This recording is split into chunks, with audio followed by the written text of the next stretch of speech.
Well, the headstock's all cleaned up and ready to go, and I was going to mount that onto the lathe tonight, but then I realized that in actuality I've got to take care of the linkage down inside there that has to do with the shifting, because, well, for a couple of reasons.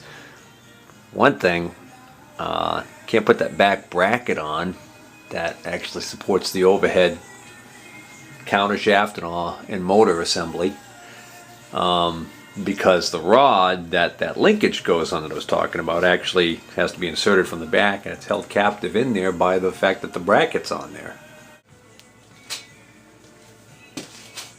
Here's what I was looking for. I haven't cleaned this yet, but this linkage right here goes down inside here like this, and there's a pin that runs through here, comes in through the back, and then once the pin's in, you put the bracket on the back, it actually keeps the pin from being able to come out. That and the location of these collars. One collar keeps the pin, I think, from moving in and out, and the other collar keeps this thing from being able to slide out of position.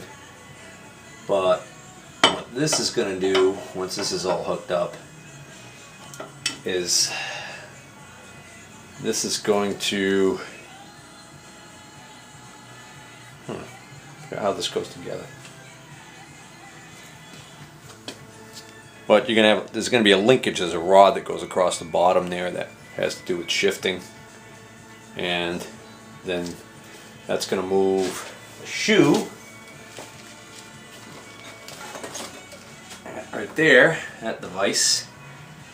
That's going to move that so that you have the shoe right in here, like that. And that's going to move that clutch dog in and out to change from forward to neutral to reverse.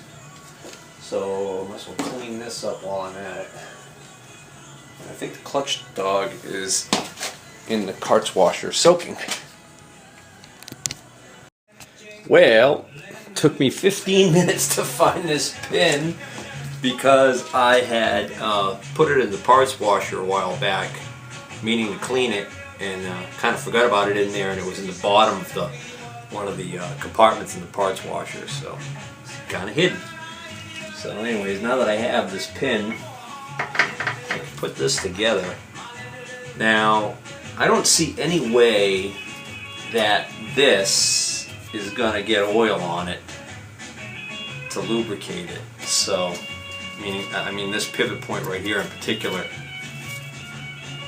there's actually, it looks like there's a, it's funny, it looks like there's a hole in the casting there, but that's not going to do anything. I think that's just the, something that happened during the making of this part. So anyways, this part doesn't do a lot of moving other than to pivot like this, you know, a bazillion times in its lifetime.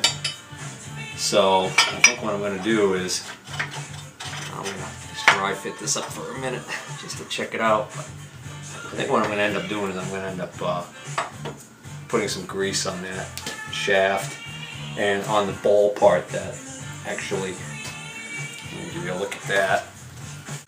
So what we've got is that ball on the end there is actually going to be, this is going to slide over, and that ball is going to engage this part right here. And then the way this works is, what we've got on the front here, on the front of the bed, is this lower shaft right here. It's got a spline in the back of it that runs it's got a groove in the back of it that runs the whole length of it. And what happens is, as the apron goes up and down the bed, the lever on the side of the apron that's to switch the direction and put it in neutral basically engages this rod. So because it's got the groove in it, no matter what position it's in, that lever will be able to change, will be able to rotate this shaft. And rotating this shaft, in turn, moves this part right here up and down. And then when this is in the correct position, because that ball is captive by it, that will move this back and forth like this. And then of course that other shoe that I already showed you goes in here. And then that all engages the bevel gear set that we looked at on the bottom of the headstock.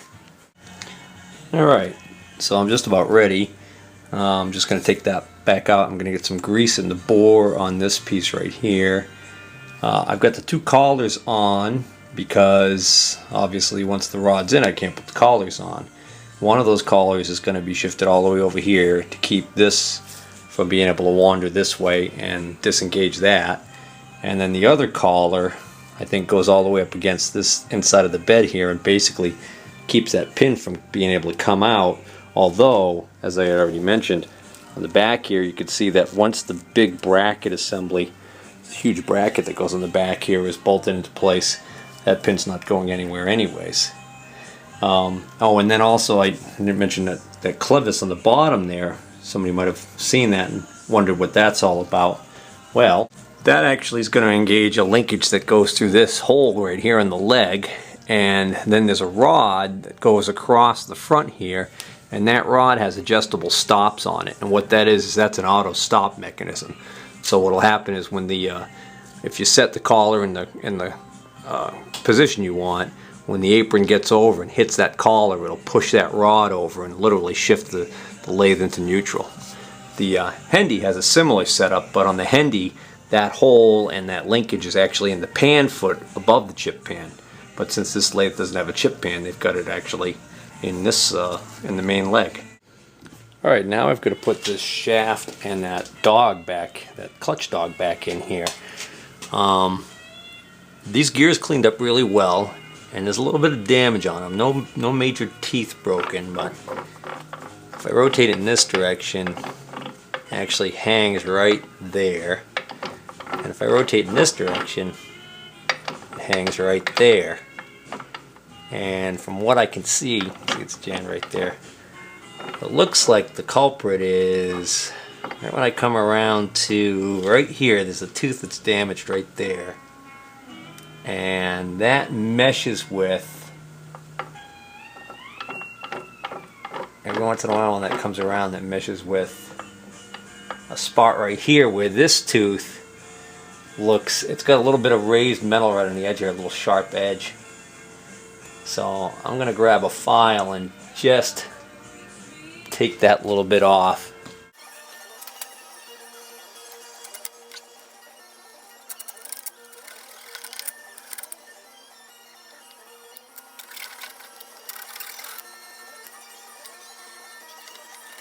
Something must have gotten caught in there. Big piece of swarf or something. And then it got kind of peened in there and deformed that tooth just a little bit. Feels good on the side. Still got a on the end. Well, that's got a little.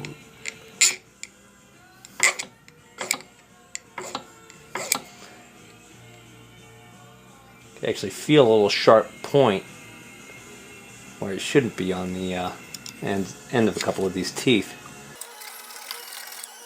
Yeah, now they feel more like the other teeth.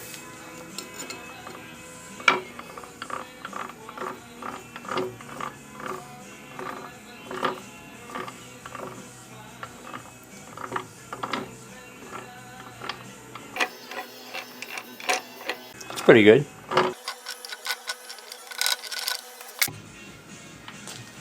Alright, so this strange little L-shaped clip had me kind of perplexed, because I could also see, and that came out of this groove, but then I could also see this piece in here. And now the mystery is pretty much solved. Now that I cleaned it up, I can clearly see that this is snapped. So this was actually a U-shaped piece that went in, that would be inserted like this and then sit down over that. And so now, because it's snapped, you might think it might want to come out while this was running, but there's just enough left on here that it hangs over the edge, and once the shaft is in there and this is riding in that spline, I think it's going to be okay.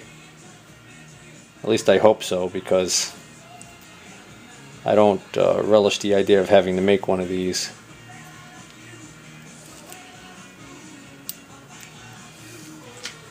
So I'm going to pre-oil this shaft.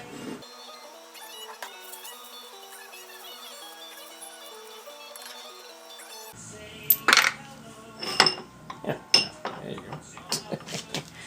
That falls off easier out of that. Alright, so to keep that from falling out, I'm going to make sure I put this in so that the slot is in the bottom.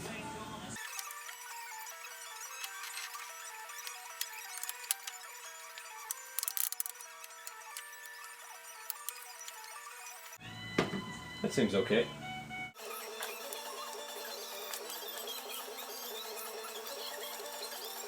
Now that I see the way this is put together, I realize that if I do ever have to service this, I don't have to remove the headstock. I can actually, you know, well, it's easier with it on the bench here, but I could actually lie underneath the lathe facing up and look right up through the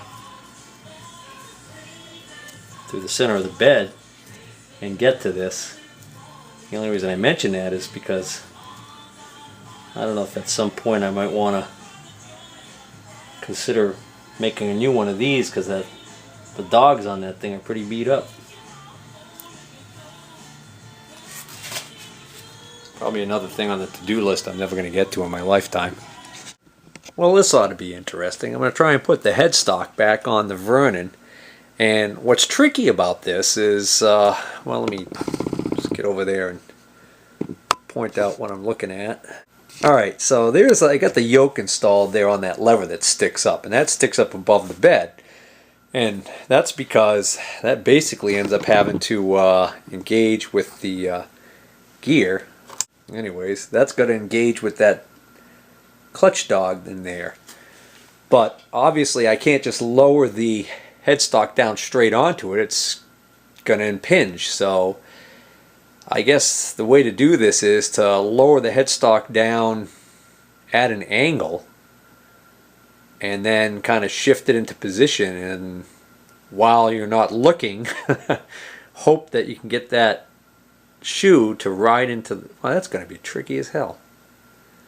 In other words, this needs to end up in here like this.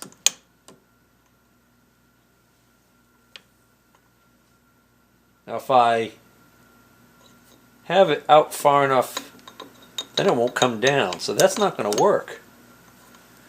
That's not going to work. And I can't do it at an angle either, because that bracket doesn't pivot. So I've just come to the realization that I shouldn't have put that bracket in. That I should put the headstock on and then install the bracket from underneath. Because I think if this is on here, well, that doesn't seem to work very well either. Huh. So I don't know if I was clear on what I was trying to convey there, but basically this piece right here, if I had this piece on that lever that was sticking up, there's no way I could drop the headstock straight down on it. And I can't come down at an angle because this piece doesn't pivot like this. So that left me with, well, maybe if I put this on the clutch dog and then load it in that way, but I still get the same problem. This isn't going to then slide into that lever. So the only thing I can figure is that that lever, I'm going to have to take that lever, that shaft out, so I can drop the lever down, put this into the lever, kind of tilt the lever up, and hopefully I'll be able to get this to engage, and then put the pin back in. So I guess that's what I'll end up having to do next.